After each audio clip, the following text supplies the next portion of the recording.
তো চলো আজকে তোমাদের সাথে শেয়ার করবো চিড়ের পোলাও, যেটা আমি আমার ছেলেকে টিফিনের জন্য বানিয়ে দিয়েছিলাম মর্নিংয়ে।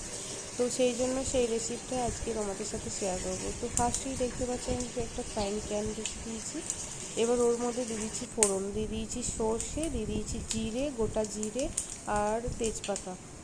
তো ফোড়ন দিয়ে দেওয়ার পর দিয়ে দিচ্ছি আমি ভেজানো কাজু কিশমিশ, যেটা আমি ভিজিয়ে রেখেছিলাম, ওটা দিয়ে দিলাম। দিয়ে এবার দিয়ে দেবো সবজির মধ্যে ছিল আলু, ক্যাপসিকাম আর বিনস। এগুলো আমি ছোটো ছোটো করে কুচি করে রেখেছিলাম। তো এবারে ভালো করে ভেজে নেব। ভেজে নেওয়ার পর দিয়ে দিচ্ছি নুন, তারপরে দিয়ে দেবো হলুদ। এবার নুন হলুদ দিয়ে দেওয়ার পর দিয়ে দেবো বেশি পরিমাণ চিনি, কারণ চিনিটা দিলে একটু মিষ্টি মিষ্টি বাচ্চারা খেতে পছন্দ করবে। এবার চিনি দিয়ে দেওয়ার পর ভালো করে ভেজে নেব। তারপরে দিয়ে দেবো জল দিয়ে দিয়েছি। এখানে জল দিয়ে আমি ঢাকা দিয়ে দেবো, কিছুক্ষণ সবজিগুলো একটু সেদ্ধ হবে। এরপর আমি নিয়ে নিয়েছি চিড়ে, অল্প পরিমাণ চিড়ে নিয়ে নিয়েছি। চিড়েটা এবার আমি ভালো করে পরিষ্কার করে ধুয়ে নেব।